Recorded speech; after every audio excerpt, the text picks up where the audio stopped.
I still remember that night, the kind of night that burns itself into your memory forever. The cold wind slipped through the cracks of the house, and the air felt heavy, almost cruel. My daughter-in-law stood in the kitchen doorway, her voice sharp as broken glass when she said, "Mom, you can't stay here anymore. We can't take care of you." I thought she was joking. I even smiled, hoping she'd laugh and tell me she didn't mean it. But her eyes stayed still, cold, distant, with no sign of warmth or kindness. My son sat quietly on the couch, staring at the floor like a guilty child. He couldn't even look at me. And then, her words hit me again, this time even harder. "You're useless now. We have our own life." My heart stopped for a moment. I packed my little suitcase, the same one I carried when I first came to this house as a young bride, and I walked out into the rain. I didn't know where I would go, or who I could turn to. All I knew was that my world had ended in that single night. But the very next morning, someone knocked on my door, and that single knock changed everything. Hi everyone, my name is Ilyana. And this story is about the night I lost everything, and the one person who reminded me that love never truly leaves us. Before I begin, make sure you subscribe to the channel. I share real stories that touch the heart and remind us of what really matters in life. And please, tell me in the comments where you're watching from, and maybe share a little piece of your own story. I'd love to read it. I had lived in that house for almost 40 years. Every corner was filled with memories, my late husband's laughter echoing from the hallway, my son's tiny hand in mine as we baked cookies together, the sound of our favorite song playing on Sunday mornings. But life changes quietly, doesn't it? You don't notice when warmth fades into silence. It begins with small things, a missed good morning, a plate left unwashed, a conversation that ends too quickly. When my husband passed away, I thought my son would be my comfort. He was all I had left. But grief changes people. Slowly, he started spending more time with his wife's family and less time sitting with me on the porch like we used to. I never complained.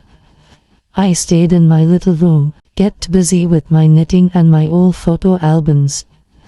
But deep down, I began to feel invisible. Then came that night, the night that ended everything.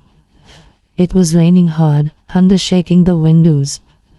My daughter-in-law's voice was firm, final. My son didn't stop her. He didn't even stand up. I stepped outside, holding only a few clothes and an old framed picture of my husband.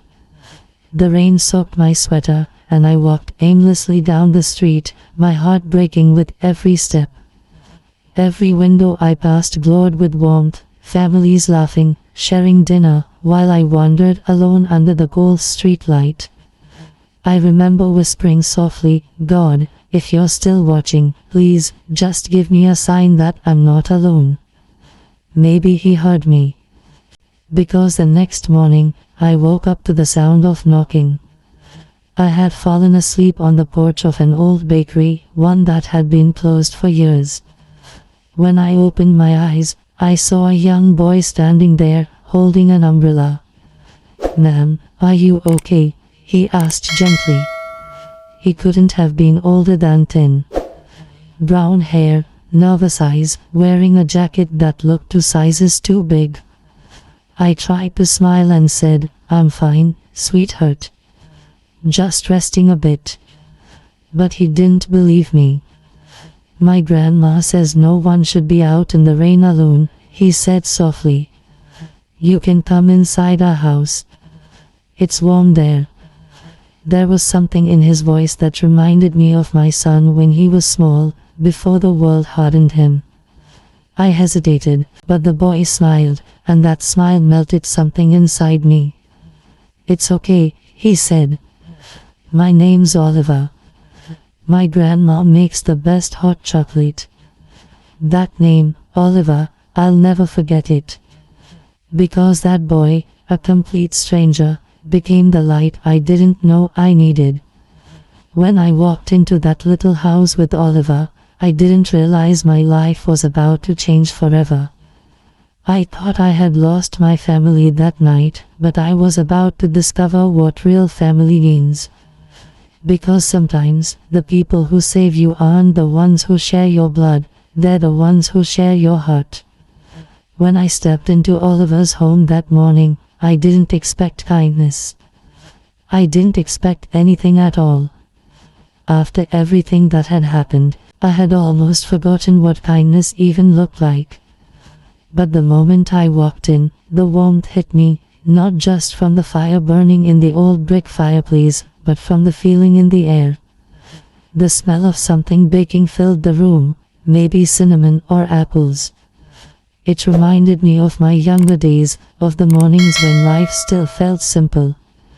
"Grandma," Oliver called out, his little voice bright with excitement. "There's someone outside who needs help." I froze, unsure of how she'd react. I didn't want to be a burden on anyone again. But then, I heard her voice, calm and gentle. "Bring her in, sweetheart. No one should be left in the cold." An elderly woman appeared from the kitchen, her silver hair tied in a bun, her eyes soft and kind. She looked at me, and for a moment, I thought she could see right through me, to the tiredness, the heartbreak, and the quiet pain I was trying so hard to hide. "Sit down, dear," she said. "You look like you've walked a long way." I nodded and sat near the fireplace. My hands were trembling, not just from the cold, but from everything I was feeling inside. She handed me a blanket, then a cup of hot chocolate, the same one Oliver had promised. I held it close, feeling the warmth seep into my fingers. "I'm sorry," I whispered. "I didn't mean to intrude. I just needed a place to rest for a while." She smiled, shaking her head. "You don't owe me an apology. Sometimes life takes us through storms, but that's when we need to lean on each other the most." Her words settled deep in my heart. It had been so long since anyone spoke to me with that kind of understanding. For a long time, we sat in silence. The fire crackled softly, and Oliver hummed a tune as he played with his little toy cars on the rug. I watched him, realizing that in just a few hours, this small house had given me something my own family hadn't in years: peace. The woman's name was Margaret. She told me she had lost her husband years ago, too. "I know what it feels like," she said quietly. "To lose the person who made your house a home." I nodded, tears filling my eyes before I could stop them. "I lost mine 10 years ago," I said softly. "He was my strength, my laughter, my everything." Margaret reached across the table and gently took my hand. "Grief doesn't leave," she said. "It just teaches us to love differently." Her words hit me like a wave of truth. I hadn't realized how much I'd been carrying, how much I'd kept locked inside since my husband passed. I never talked about it, not with my son, not with anyone. But in that moment, sitting in that cozy living room, I finally felt safe enough to remember. I told Margaret about my husband, Robert. About how we met in our 20s, working in the same small town store.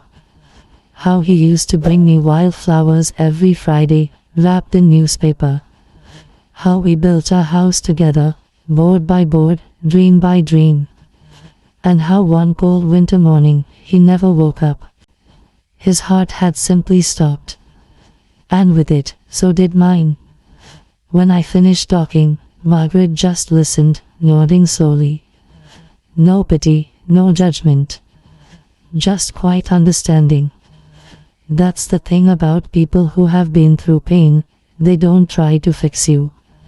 They just sit with you in the silence, and somehow, that's enough. Oliver came and sat beside me, resting his little head on my arm.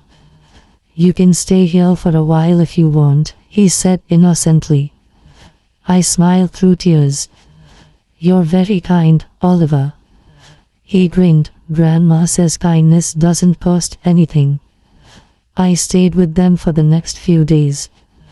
Every morning, I helped Margaret make breakfast, and every evening, we talked by the fire.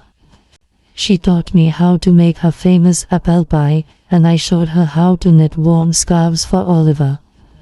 It felt peaceful, like I was finding pieces of myself again, one small moment at a time. But as the days passed, I couldn't stop thinking about my son. Did he feel any guilt? Did he even notice I was gone? I wanted to hate him for what he'd done, but a mother's heart doesn't know how to stop loving. I kept hoping for a knock on the door, for his face to appear, for an apology that never came. One night, as I sat by the window watching the snow fall, Margaret joined me. "You're still waiting for him, aren't you?" she asked softly. I nodded. "He's my son," I said. "Even after everything, I can't stop hoping." She placed her hand on my shoulder and whispered, "Hope is what keeps our hearts alive, Ilyana. But don't let it chain you to the past." Those words stayed with me. That night, I couldn't sleep. I lay awake thinking about my life, my choices, and the people I'd lost. I realized I had spent years giving everything to others, my love, my time, my strength, but never once had I stopped to take care of myself. I was always the mother, the wife, the helper. But who was I beyond that? As the fire dimmed, I looked around the small, warm home and felt a quiet truth rising inside me. Maybe losing everything wasn't the end. Maybe it was the beginning of finding myself again. But just when I thought I was starting to heal, fate had one more surprise waiting for me. Because a few days later, someone knocked on Margaret's door. And when I opened it, I froze. Standing there, drenched in snow, was my son. The snow was falling thick that morning, slow, heavy flakes drifting down like time itself had slowed to watch. I was sitting near the window, knitting a scarf for Oliver, when the knock came. 3 soft taps. My heart stopped. Margaret looked at me, curious, but something deep inside told me exactly who it was. My hands started to tremble. I stood up slowly, every step toward that door feeling heavier than the last. When I opened it, there he was, my son, Daniel. His face was pale, his eyes red from the cold, or maybe from guilt. For a moment, neither of us spoke. The snow clung to his hair, melting into tiny drops that ran down his cheeks. I wasn't sure if it was snow or tears. "Mom," he said quietly. His voice cracked on that one word, a word I hadn't heard in weeks. I didn't know what to feel. Anger, relief, pain. All I could do was stand there, holding the door, waiting for him to speak. He looked down, unable to meet my eyes. "I'm sorry," he whispered. "I shouldn't have let you go. I don't even know what I was thinking." I didn't answer right away. My chest tightened. The silence between us felt as deep as the years we'd lost. Margaret walked over, placing her hand gently on my shoulder. "Come inside, dear," she said softly to him. "It's too cold out there." We sat around the small table by the fire. The room was warm, but the space between me and my son felt frozen. He kept his head low, twisting his hands together nervously. Finally, he said, "She left me, Mom. My wife, she's gone. She took the kids and moved out. Said she couldn't handle me anymore. I deserve it." His voice broke completely then, and he covered his face. I could feel his pain, raw, heavy, real. It was strange, seeing him like that, my grown son, the man I'd raised, now sitting before me like a broken child. For a long time, I didn't know what to say. Then I took a deep breath and said quietly, sometimes, life teaches us through pain what we refuse to learn through love. He looked up at me, eyes wet, full of regret. I hurt you, he said. And now I know what that feels like. I don't know how to make it right. I reached across the table and took his hand. His fingers were cold, trembling just like mine had been the night I left. You can start, I said softly, by never letting pride speak louder than love again. The fire crackled gently between us, and for the first time in a long while, we just sat there, mother and son, not as enemies, not as strangers, but as two people learning how to forgive. After a while, Oliver came running in with a smile, holding the scarf I'd been knitting. Mr. Daniel, look. Miss Elena made this for me. My son smiled faintly, wiping his eyes. You still knit, he said. Dad used to say no one made scarves warmer than you. I smiled, my heart softening. Your father was right about many things. The rest of that day passed quietly. Margaret made us lunch, and we talked, really talked, for the first time in years. Daniel told me about the struggles he'd been hiding, the depths, the stress, how he'd taken his anger out on the wrong people. I listened, not to excuse his actions, but to understand the man he'd become. Sometimes, listening is the only gift we can offer. Before he left, Daniel asked if I'd come back home. I looked at him for a long time, then said gently, home isn't a place, son. It's the people who make you feel safe. For now, I think I'll stay here a little longer. He nodded slowly, understanding.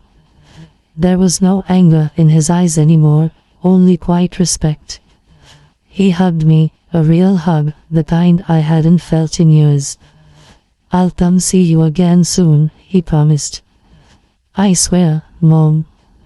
When he left, the house fell silent again, except for the soft hum of the fire. I sat there, staring at the door, feeling both heavy and light at the same time. Margaret came to sit beside me. How do you feel? She asked. I smiled faintly. Lighter, I said. Like a wound that finally started to heal.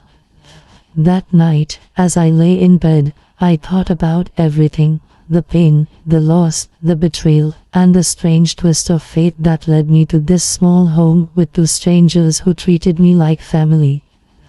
Maybe God doesn't always give us what we want, but He gives us what we need. The next morning, I woke up to the smell of pancakes and laughter. Oliver and Margaret were in the kitchen, singing along to an old song on the radio. I joined them, and for the first time in years, I laughed, really laughed. The sound felt foreign, yet beautiful. As we sat down to eat, I looked around that little kitchen filled with warmth and thought to myself, this is what love looks like. It isn't always loud or perfect.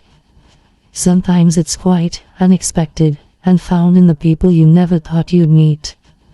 I've learned something through all of this, that life isn't about who betrays you, or who leaves when things get hard. It's about the ones who stay, even when they don't have to. The ones who see your pain and choose to hold your hand anyway. So if you're listening to my story right now, remember this, when the world turns cold and everyone walks away, there will always be someone, maybe a stranger, maybe a friend, who will remind you that you still matter. Never stop believing in that. Because sometimes, when everyone betrays you, one person staying true is enough to save your soul.